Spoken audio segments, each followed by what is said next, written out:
యేసుక్రీస్తు నామంలో మీ అందరికీ వందనాలు, శుభములు తెలియజేస్తున్నాను. అదే విధముగా యూట్యూబ్లో చూస్తున్న మా ప్రియ సహోదరులు, ఆత్మీయ బిడ్డలు, అనేక మంది మమ్మల్ని ప్రేమించి సంఘము కొరకు, కుటుంబం కొరకు, పరిచర్య కొరకు ప్రార్థన చేస్తున్న బిడ్డలు, అదే విధముగా స్పాన్సర్ చేస్తున్న బిడ్డలందరికీ వందనాలు, శుభములు తెలియజేస్తున్నాను. మిమ్మలను, మీ కుటుంబములను దేవుడు దీవించును గాక, ఆశీర్వదించును గాక. కొద్ది నిమిషాలు మనము బైబిల్ గ్రంథంలో నుండి దేవుని వాక్యాన్ని మనము చూద్దాం. గత శుక్రవారం దినమున నేనైతే క్రైస్తవుడు తీసుకోవాల్సిన తీర్మానాలు కొన్ని మీకు తెలియజేశాను. అందులో ఏమిటంటే నేనైతే అనగా లోకమును విడిచిపెట్టడము, ఆశలను విడిచిపెట్టడము, లోక సహవాసము విడవడము, ప్రభువుని వెంబడించడము, నిర్జీవ క్రియలను విడవడము. మనము క్రైస్తవులుగా తీసుకోవాల్సిన తీర్మానాలు ఏమిటంటే దేవుని విషయమై జీవించుటలో తీర్మానము చేసుకోవాలా, ప్రభువు కృపయందు ఆధారపడుటలో తీర్మానము చేసుకోవాలా, యథార్థ హృదయము కలిగి ఉండుటలో తీర్మానము చేసుకోవాలా, ప్రార్థించుటలో తీర్మానము చేసుకోవాలా, ప్రభువుని సేవించుటలో తీర్మానము చేసుకోవాలా, క్రీస్తు పునాది మీద కాకుండా వేరొక పునాది కట్టకుండుటలో తీర్మానము చేసుకోవాలా, ప్రభువు నిమిత్తము చనిపోవుటకు సిద్ధముగా ఉండుటలో తీర్మానము చేసుకోవాలా, ప్రభువునందు నమ్మిక ఎంచడంలో తీర్మానము చేసుకోవాలా, నిత్యము ఆయన స్తుతిని ప్రచురం చేయడంలో మనము తీర్మానము చేసుకోవాలా, నీతి గలవారమై ప్రభువు ముఖ దర్శనము చేయటంలో మనము తీర్మానము చేసుకోవాలా, ప్రభు మందిరంలో పచ్చని ఒలివ చెట్టు వలె ఉండుటలో తీర్మానము చేసుకోవాలా, భయభక్తి కలిగి పరిశుద్ధ ఆలయములో మనము ఆయన నమస్కరించుటలో తీర్మానము తీసుకోవాలని గత రాత్రి కాలంలో శుక్రవారం దినమున మీకు తెలియజేశాను. ఈ దినమున నేనైతే రెండవ భాగాన్ని చూద్దాము. క్రైస్తవుడు చేయవలసిన తీర్మానము, ఇంకా ఏ విషయాల్లో మనము తీర్మానము తీసుకోవాలో కొన్ని విషయాలు మీకు చెప్తాను. గత రాత్రి కాలంలో మీకు స్పష్టంగా అనేకమైన విషయాలు మీకు చెప్పాను. ఈ దినమున మరలా కొన్ని విషయాలు మీకు చెప్పడానికి నేను ఇష్టపడుతున్నాను. నేనైతే ఈ లోకములో ఉన్న వాటిని విడిచిపెడతాను, ఆశలను, కోరికలను విడిచిపెట్టుకుంటాను, లోక సహవాసము విడిచిపెట్టుకుంటాను, ప్రభువుని వెంబడిస్తాను, నిర్జీవ క్రియలను విడిచేస్తాను, లోకాశలను, లోక కోరికలను, లోక సుఖభోగాలను, లోక పాపభోగాలను నేను వదులుకుంటాను. నేనైతే క్రైస్తవుడిగా ఒక తీర్మానము తీసుకుంటున్నాను. ఈ దినమాన భక్తులు ఏ విధమైన తీర్మానాలు తీసుకున్నారో, పరిశుద్ధ గ్రంథంలో లేఖనములలో రాయబడిన భక్తులు ఏ విధంగా తీర్మానాలు తీసుకున్నారో మీ ముందు ఉంచబోతున్నాను. దేవుడు పరిశుద్ధాత్మ నడిపింపు ద్వారా ఆ భక్తుల మాదిరిగా, ఆ భక్తులు వారు తీసుకున్న తీర్మానాల మాదిరిగా ప్రభువు మనల్ని ఉండాలని, అటువంటి తీర్మానాలు మన జీవితంలో కలిగి బ్రతకాలని దేవుడు ఈ విషయాల ద్వారా మీతో మాట్లాడడానికి ఇష్టపడుతున్నాడు. ఇక్కడ రాజుల మొదటి గ్రంథము 18వ అధ్యాయము, రాజుల మొదటి గ్రంథము 18వ అధ్యాయము 24వ వచనం మనం చూస్తే, రాజుల మొదటి గ్రంథము 18వ అధ్యాయము 24వ వచనము, తరువాత మీరు మీ దేవత పేరును బట్టి ప్రార్థన చేయుడి, నేనైతే యెహోవా నామమును బట్టి ప్రార్థన చేయుదును. ఇక్కడ ఏలియా ప్రవక్త ఏం తీర్మానం తీసుకుంటున్నాడంటే, నేను యేసుక్రీస్తు నామమున ప్రార్థన చేస్తాను, నేను ప్రార్థించుటలో ఒక తీర్మానము తీసుకుంటానని ఏలియా ప్రవక్త ఇక్కడ ఒక తీర్మానము తీసుకుంటున్నాడు. ఏలియా ప్రార్థించుటలో నేనైతే ఒక తీర్మానము తీసుకుంటున్నానని ఏలియా భక్తుడు ఇక్కడ మనకు ఈ రాజుల గ్రంథంలో రాయబడింది. ఆ దేవతలను పూజించేవారు మీ దేవతలను బట్టి మీరు ప్రార్థన చేసుకోండి, మీరు మీ దేవతలను బట్టి వారికి నమస్కరించుకోండి. నేను దేవుని కుమారుడను, యెహోవా దేవుడు నాకు తోడై ఉన్నాడు, పరిశుద్ధాత్మ దేవుడు నాకు తోడై ఉన్నాడు, తండ్రైన దేవుడు నాకు తోడై ఉన్నాడు, కుమారుడైన యేసుక్రీస్తు నాకు తోడై ఉన్నాడు. కనుక నేనైతే యెహోవా నామమును బట్టి ప్రార్థన చేయుదును. క్రైస్తవ బిడ్డలారా, దేవుని విశ్వాసులారా, దేవుని ప్రజలారా, యూట్యూబ్ లో చూస్తున్న మా ఆత్మీయ సహోదరులారా, మనము దేవుని నామమును బట్టి మనము ప్రార్థన చేయాలా. ప్రతి విషయంలో కూడా మనము ప్రార్థించుటలో ఒక తీర్మానం తీసుకోవాలా.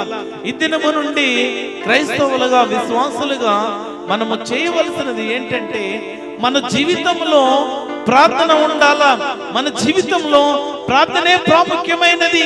మన జీవితంలో విశ్వసించి నమ్మిక ఇచ్చి ఎప్పుడైతే మారు మనసు బాప్తిస్మం మనము తీసుకున్న అనుభవంలోకి వస్తామో, రక్షణ అనుభవంలోకి మనం వస్తామో, ఆ దినము నుండి ప్రార్థన చాలా ప్రాముఖ్యమైనది. లేకపోతే నీ జీవితంలో ప్రార్థన లేకపోతే సాతాను నిన్ను ఎక్కడ మరింగివేయాలా, ఎక్కడ నిన్ను దెబ్బ కొట్టాలా, ఎక్కడ నిన్ను నలిపివేయాలని సాతాను ఎన్నో ప్రయత్నాలు చేస్తాడు. ఇక్కడ ఏలియా, నేనైతే ప్రార్థించటంలో ఒక తీర్మానం తీసుకుంటున్నాను, నేను యెహోవాను బట్టి ప్రార్థన చేస్తాను అంటున్నాడు. అక్కడ చుట్టుపక్కల ఉన్న వారందరూ వారు అన్ని దేవతలను బట్టి ఆ దేవతలకు నమస్కరించి పూజించుకుని ప్రార్థన చేస్తానంటున్నారు. దేవుడు నీ జీవితంలో ఉంటే, దేవుడు నీ హృదయంలో ఉంటే, దేవుడికి నువ్వు స్థానం ఇస్తే నీకు ప్రార్థన చాలా ప్రాముఖ్యమైనది. ప్రార్థన ఆయువు పట్టుది, ప్రార్థన ఒక గుండె లాంటిది, ప్రార్థన చాలా బలమైనది. ప్రార్థన వలనే నీ జీవితము ముందుకు కొనసాగుతుంది. ఇది మన అనేక మంది బిడ్డలను మనం చూస్తే వారి జీవితంలో ప్రార్థన ఉండదు. ఎన్నో సంవత్సరములు, ఎన్నో దినముల నుండి మందిరాలకు వెళ్ళే భక్తులు ఉన్నారు, మందిరాలకు వెళ్ళే విశ్వాసులు ఉన్నారు, కానీ వారి జీవితంలో ప్రార్థన ఉండదు. వారి కుటుంబంలో ప్రార్థన ఉండదు. వారు పిల్లలకి నేర్పించవలసినవి నేర్పించరు. ప్రభువు చెప్తున్నాడు, నీవు ఎన్ని దినములు, ఎన్ని సంవత్సరములు మందిరానికి వెళ్ళినా నీ జీవితంలో ఆత్మీయ పరిపక్వత లేకపోతే, ఒక పండుని మనం ఉదాహరణ, ఒక చెట్టుకు కాయని మనం ఉదాహరణగా తీసుకుంటే, ఆ కాయ పచ్చిగా ఉంటే ఎవరు తినరు. అది పండి అనేక మందికి తీయగా ఉంటే, ఆహ్లాదకరంగా ఉంటే అది తినడానికి ఇష్టపడతారు. ప్రభువు ఆలోచించేది ఏంటంటే, విశ్వాసము, మారు మనసు, రక్షణ అనుభవంలోకి వచ్చిన నీవు కూడా ప్రార్థిస్తూ దేవుని ఆత్మ ఫలములు పొందుకోవాలా, ఆత్మవరములు పొందుకోవాలా.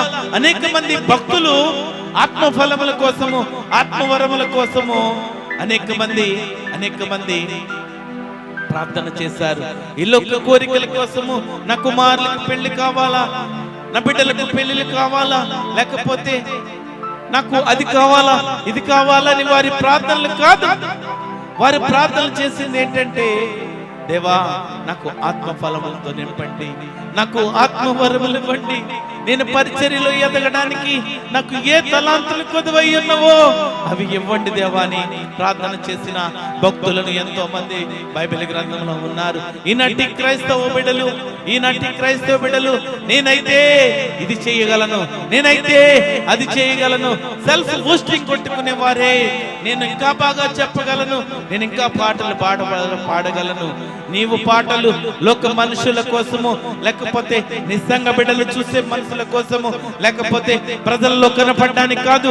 నువ్వు పాట పాడితే పరిశుద్ధాత్మ దేవుడు సంతోషపడాలా, నువ్వు పాట పాడితే పరిశుద్ధాత్మ దేవుడు మహిమపరచాలా. నువ్వు పాట పాడినా, వాక్యము చెప్పినా, దేవుని మాటలు చెప్పినా దేవుడు సంతోషపడాలా, దేవుడు కనపరచాలా, దేవుడు మహిమపరచబడాలా. నీవు చేసే ప్రార్థన వలన దేవుడు మహిమపరచబడాలా. నీవు ఎవరి కోసమైతే విజ్ఞాపన చేస్తావో, ఎవరి కోసమైతే నువ్వు ప్రార్థన చేస్తావో, ప్రభువు నీ ప్రార్థన వినాలా. అది ప్రార్థన. ఇక్కడ ఏలియా ప్రార్థన చేస్తే యెహోవా నామమును బట్టి ప్రార్థన చేశాడు. నీవు ఏ నామమును బట్టి ప్రార్థన చేసే బిడ్డగా ఉన్నావు? నీ జీవితంలో ప్రార్థన ఉన్నదా? నీ జీవితంలో ప్రార్థన ఉన్నదా? నీ తీర్మానం ఎటువంటిది? నీ తీర్మానం ఏ విధంగా ఉంది? ఈ దినమున తీర్మానం తీసుకోవాల్సిన వ్యక్తులు అనేక మంది. ప్రార్థన జీవితము నీ జీవితంలో ఉండాలా, ప్రార్థన నీ జీవితంలో ఉండాలా. ఒక తీర్మానము తీసుకోండి. ఏలియా చేసిన ప్రార్థన ఏలియా తీసుకున్న తీర్మానము నీ జీవితంలో కూడా ఉండాలా. ఈ దినము నుండి ప్రార్థన ప్రార్థన ప్రార్థన. నీ జీవితమే ఒక ప్రార్థన. ప్రతి దాని విషయంలో కూడా ప్రభు చిత్తాన్ని వెతికే వ్యక్తిగా ఉండాలి. దినవృత్తాంతాల మొదటి గ్రంథము 29వ అధ్యాయం 17వ వచనము. దినవృత్తాంతాల మొదటి గ్రంథము 29వ అధ్యాయము 17వ వచనం. త్వరగా చదవాలి. 29వ అధ్యాయము 17వ వచనము. నా దేవా, నీవు హృదయం పరిశోధన చేయించు, యథార్థవంతులు ఎందు ఇష్టపడుచున్నవన్నీ నెరుగుదు. నేనైతే యథార్థ హృదయం గలవాడనై ఇవి అన్నీ మనఃపూర్వకంగా ఇచ్చి ఉన్నాను. ఇప్పుడు ఇక్కడ నుండి నీ జన్మను నీకు మనఃపూర్వకంగా ఇచ్చుట చూచి సంతోషించుచున్నాను. ఇక్కడ ఈ వాక్యంలో మనం చూస్తే దావీదు భక్తుడు యథార్థముగా నీతిగా జీవించుటలో నేనైతే అని ఒక తీర్మానం తీసుకున్నాడు. దావీదు భక్తుడు తీసుకున్న తీర్మానము ఎలాంటిదంటే యథార్థముగా నీతిగా తీసుకున్నాడు. నా దేవా, నీవు హృదయ పరిశోధన చేయించు, యథార్థవంతులు ఎందు ఇష్టపడుచున్నావని నేను ఎరుగుదును. నేనైతే యథార్థ హృదయము గలవాడునై. ఇక్కడ దావీదు భక్తుడు యథార్థ హృదయము గలవాడై నీతిగా జీవించుటలో ఒక తీర్మానము తీసుకున్నాడు. దావీదు భక్తుడిని మనము ఆలోచన చేస్తే, దావీదు భక్తుని కోసము మనము ఆలోచన చేస్తే, దావీదు దేవునికి నమ్మకస్తుడు, దావీదు దేవుణ్ణి ఇష్టపడిన వ్యక్తి. దావీదుని దేవుడు ఎప్పుడు విడిచిపెట్టలేదు. దావీదు తనకు తోడై ఉన్నాడు. దావీదుకు దేవుడు తోడై ఉన్నాడు. దావీదుని ఎప్పుడూ కూడా ప్రభువు విడిచిపెట్టలేదు. దావీదు ఎంత దేవునికి నమ్మకముగా జీవించాడంటే, దావీదు దేవునికి ఎంత యథార్థముగా జీవించాడంటే, దావీదు ఎంత నీతిగా జీవించాడంటే, దావీదు దేవునికి ఇష్టకరముగా, దేవునికి ఇష్టమైన వ్యక్తిగా, ఇష్టమైన భక్తుడిగా ఉన్నాడు. పాప శోధనలో పడిపోయాడు దావీదు భక్తుడు. ఆశ కలిగింది, ఆ మేడ గదిలో ఆశ కలిగింది, కోరిక కలిగింది. పాప ఊబిలో పడిపోతున్నప్పుడు ప్రవక్తల ద్వారా హెచ్చరించినప్పుడు దావీదు కన్నీటి విజ్ఞాపన చేశాడు. ఏమని విజ్ఞాపన చేశాడంటే, కీర్తన గ్రంథం 51వ అధ్యాయంలో, దేవా, నీ కృప చొప్పున నన్ను కరుణించుము, నీ వాత్సల్య బాహుల్యము చెప్పున నా అతిక్రమములను తుడిచివేయము, నా దోషము పోవునట్లు నన్ను బాగుగా కడుము, నా పాపము పోవునట్లు నన్ను పవిత్రపరచుము. నా అతిక్రమములు నాకు తెలిసే ఉన్నవి, నా పాపం ఎల్లప్పుడూ నా ఎదుటనున్నది. కేవలము నీకు విరోధముగా నేను పాపం చేసి ఉన్నాను. దావీదు భక్తుడు దేవునికి చాలా ఇష్టమైన వ్యక్తి. ఆయన కృప ఆయన్ని ఎన్నడూ విడవలేదు. ఆయన దేవుడు ఎప్పుడు కూడా విడిచిపెట్టలేదు. కానీ లోకాశలకు పడిపోయాడు, లోక కోరికలకు పడిపోయాడు. అయినప్పటికీ దేవుడు విడిచిపెట్టలేదు. దావీదు తప్పును తెలుసుకున్నాడు, దావీదు పాపమును తెలుసుకుని పశ్చాత్తాపడుతున్నాడు, కన్నీటితో విజ్ఞాపన చేస్తున్నాడు. దేవా, నీ వాత్సల్యము, నీ కృపా బాహుల్యము చెప్పును, నన్ను కరుణించమంటున్నాడు. దావీదు యథార్థముగా నీతిగా జీవించుటలో ఒక తీర్మానం తీసుకున్నాడు. ఈ దినమున దావీదు భక్తుడు యథార్థవంతుడిగా ఏ విధంగా అయితే ఉన్నాడో, నీతిమంతుడిగా ఏ విధంగా అయితే జీవించాడో, మనము కూడా దావీదు భక్తులుగా నీతిగా జీవించటానికి, యథార్థ హృదయంతో మనం ఉండడానికి మనము ఒక తీర్మానం తీసుకోవాలా. కీర్తన గ్రంథము 13వ అధ్యాయము 5వ వచనము. కీర్తన గ్రంథము 13వ అధ్యాయము 5వ వచనము. Thank you wonderful Holy Spirit. నేనైతే నీ కృపయందు నమ్మిక ఇచ్చినాను, నీ రక్షణ విషయమైన హృదయము హర్షించుచున్నది. యెహోవా నాకు మహోపకారములు చేసి ఉన్నాడు, నేను ఆయన కీర్తించి ఉన్నాను.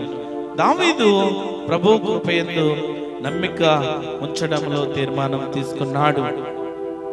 మనము తీసుకోవలసిన తీర్మానం, దేవుని కృపయందు, దేవుని రక్షణ విషయమై నా హృదయము హర్షించుచున్నది. Thank you wonderful Holy Spirit. Thank you Jesus, thank you Lord, thank you Lord. నేనైతే నీ కృపయందు నమ్మిక ఉంచి ఉన్నాను. దావీదు భక్తుడు ప్రభు కృపయందు నమ్మిక ఉంచుటలో తీర్మానము తీసుకున్నాడు. దావీదు భక్తుడు తీసుకున్న తీర్మానము, ఆయన యందు నమ్మిక ఉంచాడు. ఆయన రక్షణ విషయంలో హర్షిస్తున్నాడు. యెహోవా నాకు మహోపకారములు చేసి ఉన్నాడు, నేను ఆయన్ని కీర్తించెదను, నేను ఆయన్ని కీర్తించెదను. ఆయన్ని కీర్తించే వ్యక్తులుగా మనం ఉండాలి, ఆయన్ని మహిమపరిచే వ్యక్తులుగా మనం ఉండాలా. దావీదు ఆయన కృపయందు నమ్మిక ఉంచాడు. ఆయన కృప నీ జీవితంలో లేకపోతే, ఒక్క క్షణము ఆయన కృప నీ జీవితంలో లేకపోతే నీవు మట్టిలో కలిసిపోతావు. ప్రభు కృప నీలో ఉండాలా, ప్రభు కృపయందు నువ్వు నమ్మిక ఉంచాలా. ప్రభువుని ఎప్పుడు కూడా ఈ కృపలో ఇంకా కృపను మనం పంచమని ఎప్పుడు కూడా దేవునికి విజ్ఞాపన చేయాలి. నీ కృపలో కాపుదలి అయ్యా, దేవుని కృప, దేవుని గ్రేస్, గ్రేస్. దేవుడు మనకి ఎందుకు తన కృపనిస్తాడంటే ఇంకను లోకములో అనేక మంది ప్రజలను వెలిగించాలని, ఇంకములో లోకములో అనేక మంది ప్రజలకు, దేవుని బిడ్డలకు మనము వెలుగుకరముగా, రక్షణకరముగా మనము వారిని చేయాలని ప్రభువు ఇష్టపడుతున్నాడు. 52వ కీర్తనల గ్రంథము 52వ అధ్యాయము 8వ వచనము. కీర్తనల గ్రంథము 52వ అధ్యాయము 8వ వచనము. నేనైతే దేవుని మందిరములో పచ్చని ఒలీవ చెట్టు వలెనున్నాను, నిత్యము దేవుని కృపయందు నమ్మిక ఉంచుచున్నాను. నేనైతే దేవుని మందిరములో పచ్చని ఒలీవ చెట్టు వలె నున్నాను, నిత్యము దేవుని కృపయందు నమ్మిక ఉంచున్నాను, నమ్మిక ఉంచున్నాను. దావీదు దేవుని మందిరంలో ఉండుటలో ఒక తీర్మానం తీసుకున్నాడు. దావీదు భక్తుడు దేవుని మందిరంలో ఉండాలని ప్రతిదినము, ప్రతి ఆదివారము, ఎప్పుడు మందిరంలో ప్రార్థనలు అయితే ఉంటాయో, ఎప్పుడు దేవుని సహవాసములో సేవకులు ఎప్పుడైతే ప్రార్థనలను చెబుతారో, దేవుని మందిరంలో ఉండడంలో దావీదు భక్తుడు ఒక తీర్మానము తీసుకున్నాడు. ఈ దినమున మనము ఆదివారము దేవుని సమయాన్ని వదిలిపెట్టి వెళ్ళిపోయే వ్యక్తులుగా ఉన్నాము, దేవుణ్ణి దూరపరుచుకునే వ్యక్తులుగా ఉన్నాము. లేకపోతే పాస్టర్ గారు ఉపవాస కూడికలను చెప్పారంటే మనల్ని ఎక్కడ ఉపవాస ప్రార్థన చేయమంటారో, మనల్ని ఎక్కడ ఉపవాసం ఉండమంటారో, మనల్ని ఎక్కడ ప్రజల కోసం విజ్ఞాపన చేయమంటారో అని మందిరాలకి రాని ప్రజలను మనం చూస్తున్నాం. దావీదు భక్తుడు ఏమని తీర్మానం తీసుకున్నాడంటే, నేను దేవుని మందిరంలో ఉండుటలో తీర్మానం తీసుకున్నాడు. ఆయన దేవుని మందిరంలో ఉండుట, ఆయన దేవుని కృపయందు యథార్థముగా నీతిమంతుడిగా ఉంటూ దేవునికి భక్తి చేయాలని తీర్మానం చేసుకున్నాడు. దావీదు తీసుకున్న తీర్మానము మన జీవితంలో అన్వయించుకోవాలా. దావీదు భక్తుడు దేవునికి ఇష్టమైన వ్యక్తి, దేవునితో ఉన్న వ్యక్తి. దావీదే అటువంటి తీర్మానాలు కలిగినప్పుడు దేవుని బిడ్డలమైన మనము, దేవుని పిల్లలమైన మనము ఎటువంటి తీర్మానము తీసుకోవాలా? ఎటువంటి ఆశ మనలో ఉండాలా? ఎటువంటి ఆశ మనలో ఉండాలా? నేనైతే దేవుని మందిరములో పచ్చని ఒలివ చెట్టు వలె నున్నాను, నిత్యము దేవుని కృపయందు నమ్మిక ఉంచి ఉన్నాను. ఆయన పచ్చని ఒలివ చెట్టు వలె దేవుని మందిరంలో ఉన్నాడంట. ఇది నమన క్రైస్తవ బిడ్డలారా, దేవుని బిడ్డలారా, ఆత్మీయ కుమారులారా, దావీదు తీర్మానము మన జీవితంలో అన్వయించుకుంటే, దావీదు జీవితము మన జీవితంలో అన్వయించుకుంటే, దావీదు భక్తుడు దేవుని సహవాసములో, దేవుని మందిరంలో దేవునితో ఉండడానికి, దేవుని కృపలో నడవడానికి, దేవుని ప్రేమలో నడవడానికి ఇష్టపడ్డాడు. భక్తుల మాదిరిగా మనము జీవించలేకపోతున్నాము. భక్తులు దేవునికి ఇచ్చిన సమయాన్ని మనం ఇవ్వలేకపోతున్నాము. మందిరములో ఉంటూ మందిరములో వచ్చినా కూడా దేవునికి హృదయాన్ని ఇవ్వలేకపోతున్నాము. మన భక్తిని పరిశుద్ధాత్మ దేవుడు చూస్తున్నాడు. ఒక 10th క్లాస్ వ్యక్తిని మనం చూస్తే సంవత్సరం అంతా స్కూల్లో చెప్పిన టీచర్లు చెప్పిన విషయాలను పరీక్షల్లో పేపర్లో రాయకపోతే 100 మార్కులకు 100 మార్కులు వచ్చే వ్యక్తులు ఉంటారు, 90 మార్కులు వచ్చే వ్యక్తులు ఉంటారు, 10 మార్కులు 20 మార్కులు ఫెయిల్ అయ్యే వ్యక్తులు ఉంటారు, పాస్ అయ్యే వ్యక్తులు ఉంటారు. దేవుడు కూడా దేవుని మందిరంలో ఉన్నప్పుడు, దేవుని మందిరంలో దేవుని వాక్యము, దేవుని ఆరాధనలో, దేవుని సందినంలో నీవు ఏ విధంగా, నీ వినయ భక్తులు ఏ విధంగా ఉన్నాయో, నీవు ఏ విధంగా నడుస్తున్నావో, నీ నడవడిని పరిశుద్ధాత్మ దేవుడు గమనిస్తాడు. నీ భక్తి జీవితాన్ని పరిశుద్ధాత్మ దేవుడు గమనిస్తాడు. నువ్వు చేసిన భక్తిని బట్టి నీ కుటుంబము దీవించబడుతుంది. నువ్వు చేసిన భక్తిని బట్టి నీ కుటుంబము ఆశీర్వదించబడుతుంది.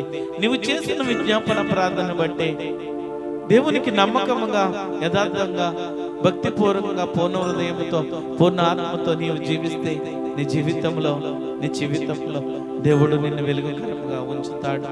అంతేకాని ఫార్మాలిటీ భక్తిగా, వేషధారణ క్రైస్తవుడుగా, నమ్మకార్థపు క్రైస్తవుడుగా, ఆదివారం కనుక మందిరానికి వెళ్ళాలా, ఆదివారం కనుక అందరూ చప్పట్లు కొడుతూ దేవుణ్ణి మహిమపరిస్తే, అందరూ చప్పట్లు కొడుతూ దేవుణ్ణి స్తుతిస్తే, నేను మందిరంలో వాళ్ళతో కలిసి గుంపులో కలవాలని ఆలోచనతో వస్తున్నావేమో. నీ భక్తిని చూస్తున్నాడు. నువ్వు రాసిన ఎగ్జామ్ను బట్టి నీకు ఫలితం వస్తుంది.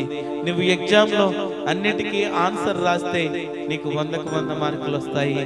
ఈ లోకంలోనే చూస్తే నువ్వు రాసిన దాన్ని బట్టి, నువ్వు ప్రిపేర్ అయిన దాన్ని బట్టి నీకు మార్కులు ఇస్తే వ్యక్తులు, పరలోకమందున్న తండ్రి, పరిశుద్ధాత్మ దేవుడు, యెహోవా దేవుడు, తండ్రైన దేవుడు, కుమారుడైన యేసుక్రీస్తు ప్రభువు, నీ భక్తిని బట్టి, నువ్వు చేస్తున్న ఆ భక్తి సంపూర్ణతను బట్టి దేవుడు నీకు ప్రతిఫలం ఇవ్వడానికి ఇష్టపడుతున్నాడు. ఎందుకు ఈ లోకంలో క్రైస్తవులు ఇబ్బందులు పడుతున్నారంటే, క్రైస్తవులు ఎందుకు సమస్యల గుండా, ఆర్థిక ఇబ్బందుల గుండా ఎందుకు నడుస్తున్నారంటే, వారి భక్తి సంపూర్ణంగా లేదు. వారు దేవుని చూసే భక్తి చేయట్లేదు, వారు దేవుని మహిమపరిచే భక్తి చేయట్లేదు, వారు దేవుని కనపరిచే భక్తి చేయట్లేదు. మనుషుల మెప్పు కోసము, మనుషులు మహిమపరచడం కోసము, మనుషులు చప్పట్లు కొట్టాలా, నేను ఇది చెప్తే చప్పట్లు కొట్టాలా, నేను ఒక పాట పాడితే నాకు చప్పట్లు కొట్టాలా, మనుషుల మెప్పు కోసం పరిగెత్తే వ్యక్తులుగా ఉన్నారు. ప్రభువు దుఃఖపడుతున్నాడు. మహిమ ఎవరికి కలగాలంటే నీకు నాకు కాదు మహిమ కలగాల్సింది. నువ్వు ఎంత గొప్పవాడివైనా, ఎంత ఆటగాడివైనా, ఎంత పాటగాడివైనా, ఎంత నేర్పరితనమన్నా, ఎంత అందగాడివైనా, ఎంత సుందరాంగుడివైనా కూడా దేవుడు చూస్తున్నాడు. అవన్నీ ఇచ్చినది, సమస్తము చేసినది ఆయనే. నీకెంత అందమున్నా అది సున్నా, నీకెంత ఆస్తి ఉన్నా అది సున్నా. దేవునిలో నీ భక్తిని బట్టి నీకు ప్రతిఫలం ఇస్తుంది.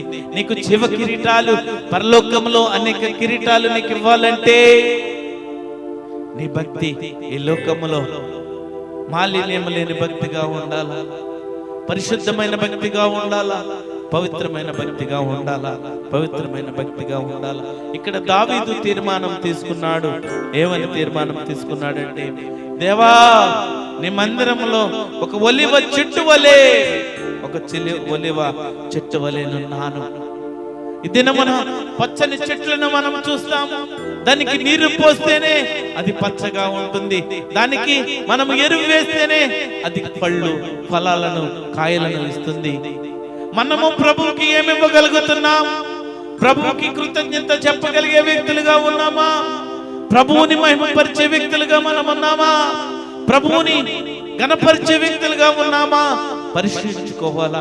మన హృదయమని ఒకసారి పరీక్షించుకోవాలి. మనుషుల మెప్పు కోసము, ఈ లోకాశల కోసము మీరు క్రైస్తవ్యంలో ఉండడం వ్యర్థము. క్రైస్తవ్యంలో అంటే అది ఒక మార్గము, అది ఒక జీవము, అది ఒక సత్యము, అది ఒక రక్షణ, అది ఒక విడుదల. దేవుడు తన రక్తములో మనల్ని కడిగి పరిశుద్ధులుగా చేసి, పవిత్రులుగా చేసి, లోకములకు వెలుగుమని మనల్ని నిలబెడితే, లోకములోనికి వెలుగు మనము ఇవ్వకుండా మనము లోకములోకి వెళ్ళిపోతున్నాము, లోక ఆలోచనలోకి వెళ్ళిపోతున్నాము, లోక పాపములోకి వెళ్ళిపోతున్నాము. దేవుడు మన నుంచి ఆశించిందేంటి? దేవుడు తన కుమారులుగా, తన శిష్యులుగా, తన బిడ్డలుగా మనల్ని ఎందుకు నిర్మించుకున్నాడంటే, లోకమునకు మీరు వెలుగుకరముగా ఉండాలా, నా బిడ్డలు ఎక్కడున్నా లోకములో వెలిగింపబడాలా. రోమీలు రాసిన పత్రిక 15వ అధ్యాయము 20వ వచనము. రోమీలు రాసిన పత్రిక 15వ అధ్యాయము 20వ వచనము. Thank you Jesus, thank you wonderful Holy Spirit. నేనైతే మరి ఒక్కని పునాది మీద కట్టకుండా నిమిత్తము ఆయనను గుర్చిన సమాచారం ఎవరికి తెలియచేయబడలేదు. వారు చూతురనియు వినని వారు గ్రహింతురనియు రాయబడిన ప్రకారము క్రీస్తు నామం మెరుగని చోట్లని సువార్తను ప్రకటింపవలనని మిక్కిలి ఆశ గలవాడనయుండి అలాగున ప్రకటించి తిని. Thank you wonderful Holy Spirit. నేనైతే మరి యొక్కని పునాది మీద కట్టకుండా నిమిత్తము. ఇక్కడ పౌలు భక్తుడు తీర్మానం చేసుకుంటున్నాడు. పౌలు వేరొక పునాది మీద కట్టకొండుటలో ఆయన నేనైతే యేసుక్రీస్తు పునాది మీద మాత్రమే నిర్మించబడాలి. నా పునాది ఎవరంటే యేసుక్రీస్తే. నా అతిశయం ఎవరంటే యేసుక్రీస్తుని బట్టి నేను అతిశయపడుతున్నాను. నా అతిశయము, నా ఆశ, నా కోరిక ఏంటంటే సమస్తము యేసయ్యే, యేసుక్రీస్తే. నేను యేసుక్రీస్తు ద్వారా నేను నడుస్తున్నాను. యేసుక్రీస్తు కృప ద్వారా మాత్రమే నేను కొనసాగుతున్నాను. పరిశుద్ధాత్మ దేవుణ్ణి చిత్తాన్ని నెరవేర్చడానికి మాత్రమే నా జీవితము. నేను ఆయనలో ఆనందిస్తున్నాను, ఆయనలో సంతోషిస్తున్నాను. నేనైతే వేరొక పునాది మీద కట్టబడను. అన్ని దేవతలు లేకపోతే మనుషుల పునాది మీద, మనుషులను వారు నాకు సహాయం చేశారు కనుక వారి మీద ఆధారపడను. ఈ లోక దేవతల మీద నేను ఆధారపడను. నా పునాది ప్రభు అయిన యేసుక్రీస్తే. నా పునాది ప్రభు అయిన యేసుక్రీస్తే. పౌలు తీర్మానం చేసుకున్నాడు, నాకు వేరొక పునాది లేదు. యేసుక్రీస్తు పునాది, యేసుక్రీస్తు ప్రభు పునాది. ఆయన పునాదిలో కట్టబడాలి. మనం ఇసుక మీద ఇల్లు కట్టితే అది ఒక దినమున కూలిపోతుంది. బండ మీద కట్టిన రాయిలా, ఆ బండ మీద కట్టిన ఇల్లులా మనం ఉండాలి. ప్రభువే మనకు పునాది, యేసుక్రీస్తే మనకు పునాది. వేరొక పునాదులు మనుషుల మీద లేకపోతే బంధువుల మీద, అనేక మంది అనేక రకమైన విషయముల మీద, అనేక మంది స్నేహితుల మీద అనేక మంది ఏర్పరచుకుంటారు, వారి మీద ఆధారపడతా ఉంటారు. కానీ ప్రభు ఏం చెప్తున్నాడంటే, నీ జీవితము ముందు కొనసాగాలంటే, నీకు జీవితం ఇచ్చిన యేసయ్య మీద ఆధారపడు. నీకు జీవితం ఇచ్చిన యేసయ్య నీకు తెలియకపోతే నీ జీవితము అతలాకుతలముగా సమస్యలతో, ఇల్లోక ఆశలతో, రోగములతో అతలాకుతలమైపోయే వ్యక్తిగా ఉంటావు. దేవుడు మరి గత దినములలో నా ఆరోగ్య విషయములో ఎన్నో ఇబ్బందులు పడేవాడును. ఈ సీజన్లో ఎంతో నేను కృంగిపోయేవాడును. అక్టోబర్ నవంబర్ మాసం వస్తే నేను తట్టుకోలేక నైట్లు అనేక ఇబ్బందులు పడేవాడును. ప్రభువు తన కృప చేత, తన ప్రేమ చేత ఆ స్వస్థతలు ఇచ్చాడు, ఆ విడుదలలు ఇచ్చాడు మన జీవితంలో. దేవుడు చేసిన మేలులు గొప్పవి. ఎందుకంటే యేసుక్రీస్తు నా హృదయంలో ఉన్నాడు, నా జీవితంలో ఉన్నాడు. నా మొదటి స్థానము, నా ప్రథమ స్థానం ఆయన్ని మహిమపరచట కోసము, ఆయన కొరకు చనిపోవడం కొరకు, ఆయన కొరకు జీవించటంలో, ఆయన కొరకు ఆయన్ని సేవించటము, ఆయన్ని ఆరాధించటం కొరకు నేను ఒక తీర్మానము తీసుకున్నాను. నేనైతే భక్తుల మాదిరిగా తీర్మానము తీసుకున్నాను. ఈ దినమున ప్రభువు మనతో మాట్లాడుతున్నాడు. పౌలు వేరొక పునాది మీద కట్టబడకుండా క్రీస్తు పునాది మీద కట్టుబడి ఉండుటలో తీర్మానము తీసుకున్నాడు. గలతీయులకు రాసిన పత్రిక 2వ అధ్యాయము,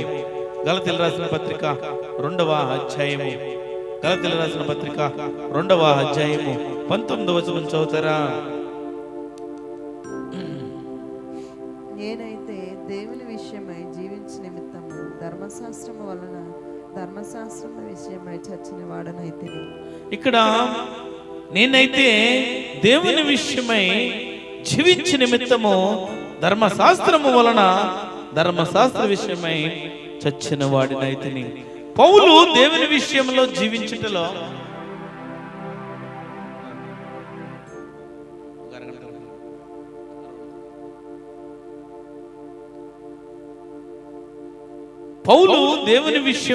జీవించుటలో ప్రభువు నిమిత్తం చనిపోవటంలో నేనైతే ఒక తీర్మానం తీసుకున్నాడు.